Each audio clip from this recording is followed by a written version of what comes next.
Well, not surprisingly, Donald Trump's cabinet nominees are, of course, no surprise here, drowning in sex scandals, which Donald Trump seems to see as a qualification for a Trump nominee instead of a reason for the Senate to vote against his nominees. Donald Trump is asking the Republican Senate to confirm the worst cabinet nominees in history, the most unqualified cabinet nominees in history. And we will find out in January if enough Republican senators are willing to do that. The first thing Donald Trump asked Republican senators to do after the election was to stop the confirmation process of federal judges nominated by Joe Biden. And Republican senators have made no attempt at all to do what Donald Trump told them to do.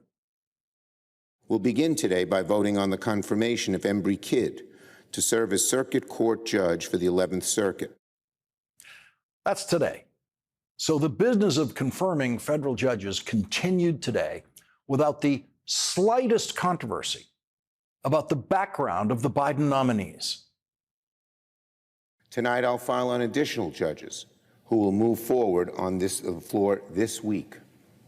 We also have several nominees coming out of the Judiciary Committee on Thursday, and we'll work quickly to move them out of this chamber and onto the bench. So let me repeat. The Senate is going to keep prioritizing judicial and administrative confirmations this week, this month, and for the rest of the year. Not a single senator demanding to see any reports about the Biden nominees committing statutory rape or possibly raping a married woman in a hotel room after drugging her and then paying her off. The ethical background of the Biden nominees is flawless. But in January, the Senate confirmation process will become a cesspool thanks to Donald Trump and his choices for Attorney General and Secretary of Defense. It has long been known that former Florida Congressman Matt Gaetz, who resigned from the House just last week, has been under investigation for sex with minors and illicit drug use. But we learned Saturday that Donald Trump's choice for Secretary of Defense, weekend Fox host Pete Hegseth, has been accused of rape, the kind of thing Donald Trump bragged about himself on the Access Hollywood video when he said, when you're a celebrity, they let you do it. The House Ethics Committee, which has 5 Democratic members and 5 Republican members, is scheduled to meet on Wednesday to vote on releasing their report about Matt Gaetz. Donald Trump has asked the Speaker of the House to prevent that report from being made public. And the Republican Speaker of the House, who presents himself as a very devout Christian, reeking of rectitude, has decided to publicly agree with Donald Trump that the Ethics Committee report about Matt Gaetz possibly committing statutory rape and paying for sex should be suppressed. No one should ever see that report. That is the official position of Donald Trump and the Republican Speaker of the House. But the same senators who completely ignored Donald Trump's order to them to prevent Chuck Schumer from confirming any more Biden judges are not ready to suppress that report. Should the House Ethics Committee release that report, Senator? Absolutely, and I believe the Senate should have access to that. That's Republican Senator Markwayne Mullin of Oklahoma. Here is Texas Republican Senator John Cornyn, who is a senior member of the Senate Judiciary Committee, which will hold a confirmation hearing for Matt Gaetz if his nomination makes it that far in the process. The fact of the matter is, whether we get the ethics report or not, the facts are going to come out one way or the other. And I would think it would be in everybody's best interest, including the president's, not to be surprised by some information that might come out during the confirmation hearing and the background check. So we're going to do our job and under the Constitution, and in the process, I believe, provide the president some assurance that he knows exactly what the facts are about each of his nominees. An attorney for 2 young women who were witnesses in the House Ethics Committee investigation of Matt Gaetz told NBC News' Hallie Jackson about their testimony. What did your client witness at this party? She was walking outside to the pool, and she observed to her right her friend, who was 17 at the time, having sex with Representative Gates. They were leaned up to what she described to as a game table of some type. Did your client believe that Gates at the time knew that her friend was underage? Yeah, so the House was curious about that. She testified that her belief was that Representative Gates had no knowledge that she was under 18, that she was 17 years old at the time he was having sex with her. She also testified that when Representative Gates found out that she was underage, that they stopped their sexual relationship and did not resume it until after she turned 18. The Department of Justice declined to prosecute Matt Gates for these allegations. So how should people square that decision with everything that you've laid out here today? Whether or not a federal prosecutor takes a case and decides to move forward on a trial or move forward on an allegation is that particular prosecutor's decision. It doesn't mean they didn't do it. The federal prosecutor was studying the possibility of sex trafficking in that investigation. In the state of Florida, under state law, sex with a girl under the age of 18 is statutory rape. That is what Matt Gates stands accused of in that Ethics Committee report that Donald Trump is trying to suppress. The Washington Post broke the news that after Donald Trump chose Fox weekend host Pete Hegseth for his Secretary of Defense, the Trump transition team then received a 4-page memo claiming that Pete Hegseth raped a woman in 2017 during the California Federation of Republican Women Conference in Monterey, California. This is the same Pete Hegseth who, during his first marriage, started an affair that became his second marriage, during which he started an affair at work that became his third marriage. The Washington Post reports that that memo claims that Pete Hegseth, quote, paid a woman who accused him of sexual assault as part of a non-disclosure agreement, though he maintained that their encounter was consensual, according to a statement from his lawyer Saturday and other documents obtained by the Washington Post. Hegseth's attorney, Timothy Parlatore, said that Hegseth was visibly intoxicated at the time of the incident and maintained that police who were contacted a few days after the encounter by the woman concluded that the complainant had been the aggressor in the encounter. Police have not confirmed that assertion. Hegseth agreed to pay an undisclosed amount to the woman because he feared that revelation of the matter would result in his immediate termination from Fox, where he worked as a host, the statement said. Of course, Donald Trump approves of paying women for their silence about sex in hotel rooms, since Donald Trump has admitted to doing exactly that himself with Stormy Daniels. The Washington Post says that the victim's responsibilities at the conference Pete Hegseth attended were to, quote, make sure Hegseth made it back to his room and left in time the next morning for the 90-minute drive to the airport, the memo said.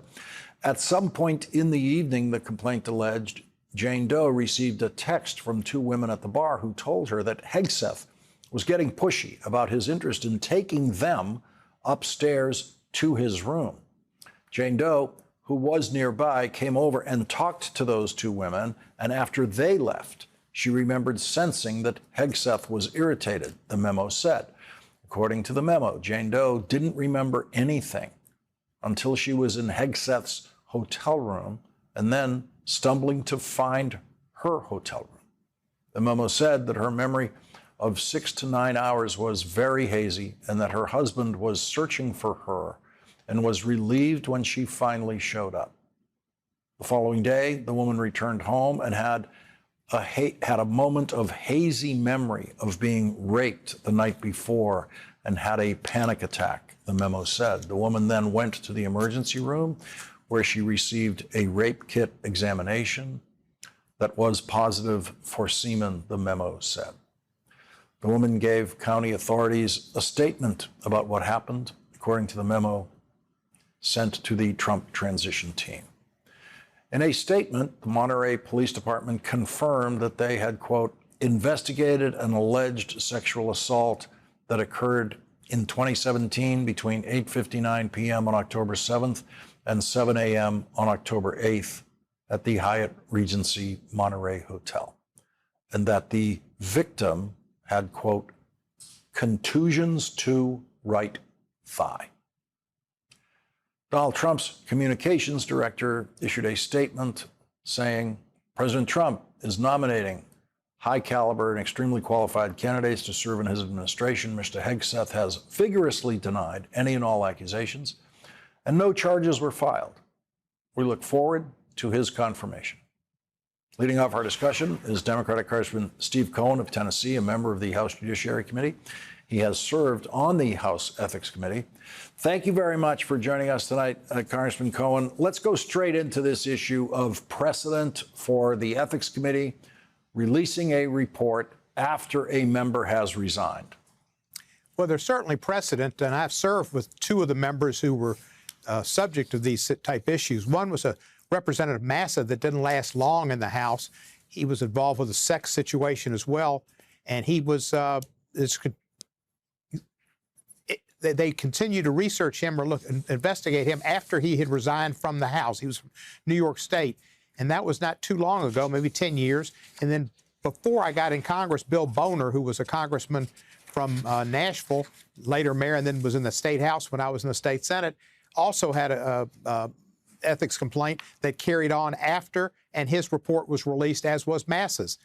There have been reports that have been released, but the precedent's not the issue. The issue is what the United States Congress should do for the American public to have them have faith in the government, in their Congress, and in their public officials. And nobody, I think, in the public wants to see this covered up, wants to see people get away with bad deeds and misdeeds. And when you're going out of Congress and you're going back in the private sector, well, you could say there's precedent and don't worry about it. But when you're looking at being the United States Attorney General and you've got these issues that have been lodged against you and apparently substantial, or Matt Gaetz would not have resigned to hide the report, which he had the control over at that point under precedent, then you've got a situation where you do a duty to the public and a duty to government by releasing those reports to the Senate for confirmation hearings to see whether this person should be the highest law enforcement officer in the land. And I don't think, Speaker Johnson said at first he was against it. He had anything to do with ethics. And then he went to Sinai and he saw Moses. And Moses said, this is one of my commandments. Thou shalt not mess with Matt Gaetz. So the Ethics Committee is unusual. It's 5 and 5. It's an equal number of Democrats and Republicans. Every other committee has a large number, many more members of the majority party than the minority party. The ethics has always been special that way. What's your experience working on the Ethics Committee in a situation like this? Is it likely that the Ethics Committee is unanimous or split in a partisan way on the contents of this report? The Ethics Committee often works together in a nonpartisan fashion. And when I was on it, we did that. We had one sex case, and it was reported out, and the individual did leave Congress eventually. But we worked together. It was a pretty bipartisan place. And I don't know what will happen now because Donald Trump is the president-elect, and he's put the word out, I think, through Johnson. Everybody knows Johnson's just his mouthpiece, and that he's the Charlie McCarthy of the situation, not the Charlie McCarthy, that's who it was. And they'll be afraid. Fear is something that Trump likes to put into people's minds. He has people that are fearful of him, and they might just do what he wants. And if they do what he wants, and if the Senate doesn't have hearings, we've got the end of American democracy and division of government like the Founding Fathers wanted it to be, the end of it in America after 250 years. That's where we're going into celebrating the 250th anniversary of the Constitution, is the end of what the Founding Fathers wanted. So there's 10 members of the Ethics Committee who have this report. Does that mean that each one of them probably has one staff person who's also read this report? Probably, yes. Yeah, so at least 20 people now working in the House who know the contents of this report. Not to mention the staffers. There are many staffers. Yeah, that's what I mean, the staffer. I'm adding the staff to it. So could one member of the committee read that report into the congressional record on the floor of the House? Is there some method like that could make it public? You're not supposed to do that. You're not supposed to reveal anything and take anything out. and make it public, and it's supposed to be the action of the committee. And that's what they do, and they try to have a majority. I think all 5 Democrats will vote to release it. The question is there one person that will stand up on the Republican side in spite of Mike Johnson's protestations and obviously Donald Trump's request? Yeah, you just need that 6-vote majority to do it, and that just means one Republican. Congressman Steve Cohen, thank you very much for sharing your expertise with us tonight. Lawrence, good to be with you, and I just wish Jimmy Breslin was here. he would understand it. Thank you very much, Congressman. You're welcome. Thank you. Well, coming up, the one thing that we know Donald Trump has in common with Dracula is that they're both wide awake at 4:03 a.m. We'll show you what Donald Trump did, maybe while he was still in bed, maybe not, at 4:03 a.m. this morning. Next.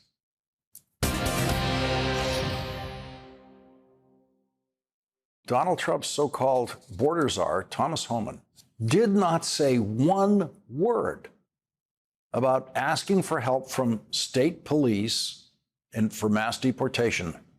And even more importantly, he did not say one word about using military assets. We're already working on the plan. I'll be going down to Mar-a-Lago this week to put the final touches on the plan. But yeah, we're going to take the handcuffs off ICE. ICE knows who they're looking for. ICE knows who they are. So yeah, we're going to take the handcuffs off ICE. We're going to do the job, secure the country, protect the American communities, and arrest the bad guys first. I've been asked 1,000 times, how many people can you remove the first year? Well, how many agents do I have? Can we bring rehired agents back, the ones that retired, bring them back and rehire them? How many buses do I have? How much money do I have for airplanes, right? Can DOD assist? Because DOD can take all off our plate. So there's a lot of what ifs. I don't know what the current budget is right now. I don't have insight on what currently ICE and CBP has for budget. How much money can be reprogrammed? I can tell you this, President Trump's committed to whatever he can to get us the money we need. Joining our discussion now is Mae Ngai, professor of history and Asian American studies at Columbia University. Thank you very much for joining us tonight. Listening carefully to what the guy who's going to be in charge of this just said, he said he wants to, in order to do this, he asks, can we bring back retired agents? How many trucks do we have? How many planes do we have? He never says how many soldiers do we have and who from the military can we use to do this? Well, he did say he was going to ask DOD for help. I don't know what they're going to do, but I think they are going to have some big raids. They're going to go after undocumented people or maybe just immigrants in our cities and our workplaces. I think we should be prepared to see mass deportations once Trump takes office. There was, when the Eisenhower administration did this, they were claiming that they got up to 1 million people pushed back across the border. A lot of disputes about that, thinking that the real number was maybe half that.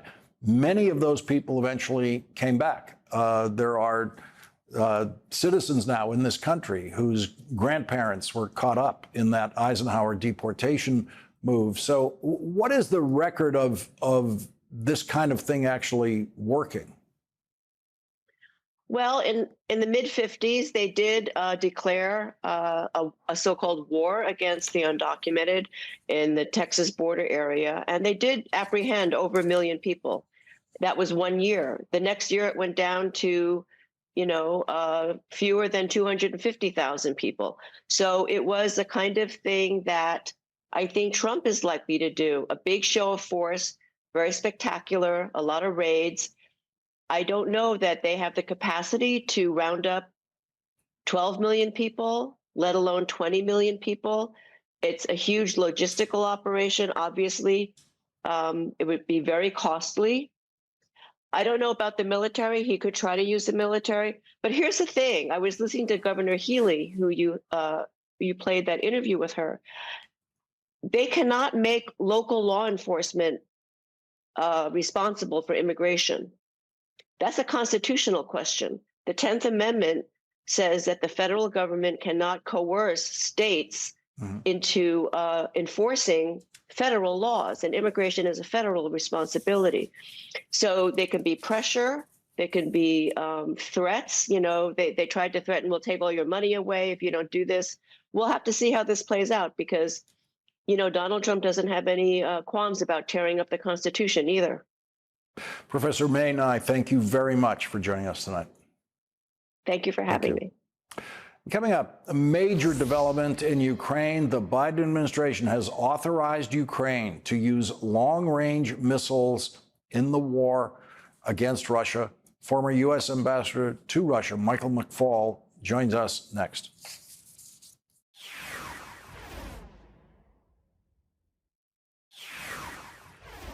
President Biden has authorized Ukraine's use of long-range missiles capable of strikes inside Russia. The New York Times reports the weapons are likely to be initially employed against Russian and North Korean troops in defense of Ukrainian forces in the Kursk region of western Russia, U.S. officials said. Mr. Biden's decision is a major change in U.S. policy and came in response to Russia's surprise decision to bring North Korean troops into the fight, officials said.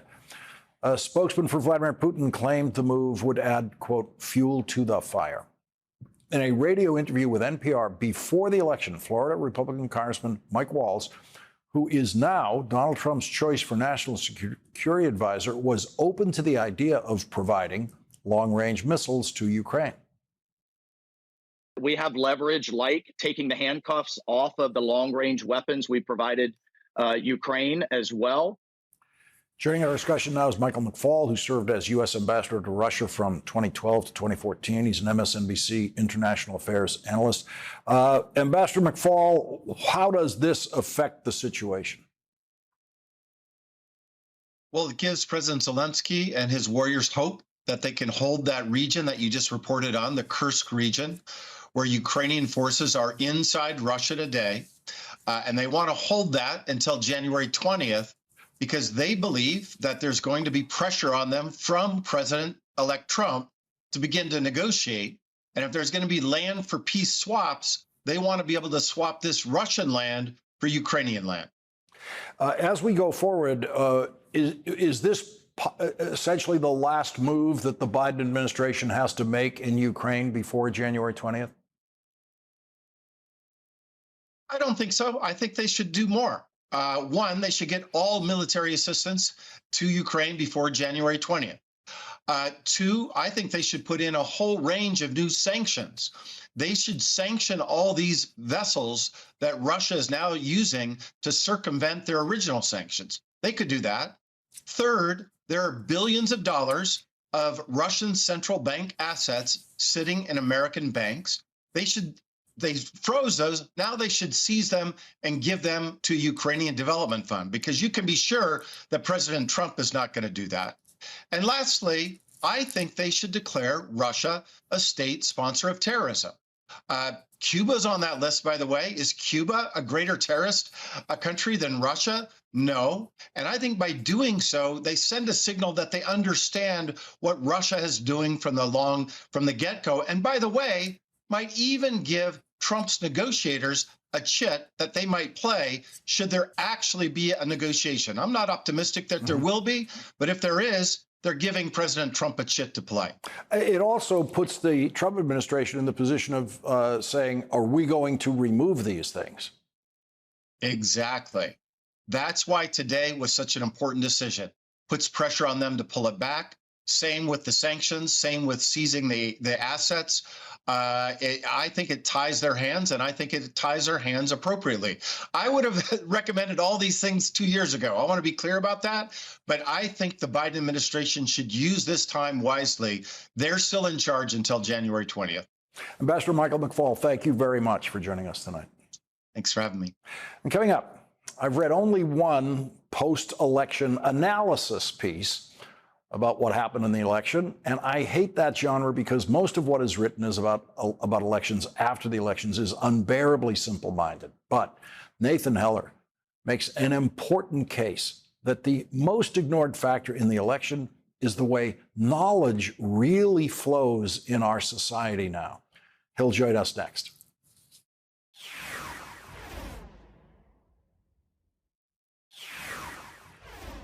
Dawn had not yet broken on the election results when Democrats began their favored ritual of falling out of love. Reasons were enumerated why Kamala Harris, the candidate who weeks earlier had been a magnet for enthusiasm, was an obvious poor choice to run for president. She was too coastal, it was suggested, too centrist, too unprimaried, too woke, too female. Those are the opening words of Nathan Heller's article in The New Yorker titled Republican Victory and the Ambience of Information. It is the only, and I mean the only, post-election analysis that I have read. I hate the genre. But Nathan Heller makes a convincing case that the most ignored factor in the election is the way knowledge flows in our society, what he calls the ambience of information. Quote, information travels differently across the population. Ideas that used to come from local newspapers or TV and drift around a community now come along an unpredictable path. Detail, even when it's available, doesn't travel widely. Big, sloppy notions do. And Donald Trump was full of big, sloppy notions. And Donald Trump had more help spreading those big, sloppy notions than any candidate in history. Quote, Trump's command of the ambience of information wouldn't have been possible without his own platforms, such as Truth Social, as well as allies, such as Fox News CEO Suzanne Scott, who in 2020 excoriated her team after they fact-checked Trump, and Elon Musk, who, hoping for executive branch power over his own sector, largely funded more than $175 million worth of pro-Trump outreach. People increasingly take in news by incidental encounter. They are rubbed by the news rather than by seeking it out. Trump has maximized his influence over networks that people rub against and has filled them with information that, true or not, seems all of a coherent piece. The actual speeches didn't seem to matter. They existed simply to set a vibe and keep certain broad suggestions, immigration big problem, Biden administration so corrupt, drifting into the ether. In his closing paragraph, Nathan Heller reminds us of the voters who could never be reached by the Harris 82-page detailed description of economic policies to help them. Quote, in a country where more than half of adults have literacy below a 6th grade level, ambient information, however thin and wrong, is more powerful than actual facts. A majority of the American public doesn't believe information that goes against what it thinks it knows, and a lot of what it thinks it knows originates in the brain of Donald Trump. He has polluted the well of received wisdom and what passes for common sense in America. Joining our discussion now is Nathan Heller. He's a staff writer for The New Yorker magazine. Welcome to the only post-election discussion on this program about what happened. This notion of ambience of information and those big, sloppy facts and the way you presented it coincides with everything I've ever learned about that 5-6% of voters, those last ones, who pay the least attention of any voters out there. You're not talking about the people who watch this program, all year and read the New York Times all the time. You're talking about those people who aren't trying to get this information and how they end up with the information. Exactly. It's the way that they receive it all the same.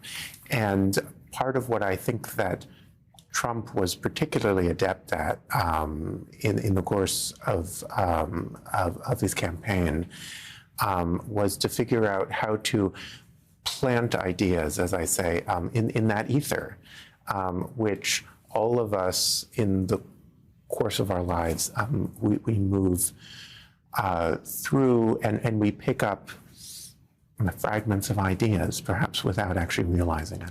Yeah, I've always made the point that the people who you're trying to reach that are persuadable, their relationship to politics is like my relationship to golf. I only know the name Tiger Woods. If you say to me, who's the best golfer in America? If it's not Tiger Woods, then, that's all I've got. And I'm never going to make an effort, ever, to know more. I'm going to, as you put it, bump into that information.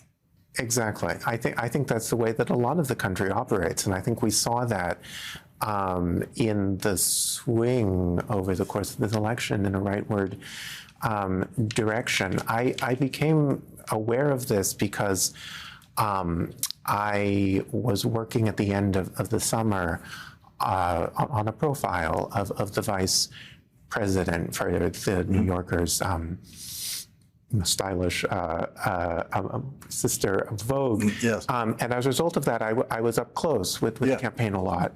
And I saw that a lot of the messaging was being put out, but for some reason it wasn't actually getting through. I want to read another passage from your article. You say, it's about seeding the ambience of information, throwing facts and fake facts alike into an environment of low attention with the confidence that, like minnows released individually into a pond, they will eventually school and spawn. Notions must add up to a unified vision, but also be able to travel on their own, because that's how information moves in a viral age. And Donald Trump's attitude toward the southern border is a hunk of information that certainly travels on its own. I think so, yes. There are people who have ideas about what is going on at the border and what is not under the current administration that are not actually aligning with any actual information. And the question is, where do those ideas originate, and how do they travel, and how are they received? What is a traditional sort of a micro-targeting approach is all about directing specific pieces of information and particular arguments to particular populations. But a lot of the time now, we don't actually know how people are receiving the ideas which they are receiving. It's a kind of an unpredictable path because a lot of us are on the social media where we pick up ideas at great speed.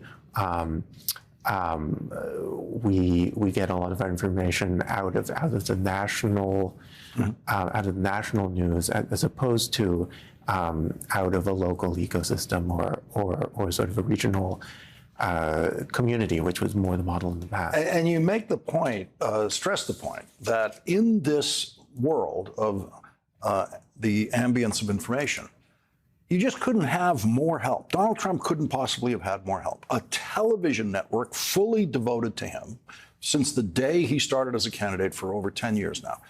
And now Twitter fully devoted to Donald Trump, and then his own social media platform. So 2 social media platforms, including the biggest of its style, Twitter, fully committed to Donald Trump. I think he has a lot behind him in this respect. I mean, those are not all platforms, but they are pretty large platforms, and they're platforms which at the moment are particularly conducive to the spreading of information, whether it's true or not. There is not a lot of the fact checking which goes on X at the moment. For example, there's a lot of the misinformation there. It's an environment in which all kinds of ideas can be hinted at in the most general way and can thrive. And that's, I think, an ecosystem that has really benefited Trump. Yeah. Nathan Heller, in the article is, what is the title of the article? Is The Republican Victory and the Ambience of Information. It is in the New Yorker. It is a must read. It is the only read I have done about the election after the election. Thank you very much for joining us tonight. What a pleasure. Thank you. The New Yorker's Nathan Heller gets tonight's last word.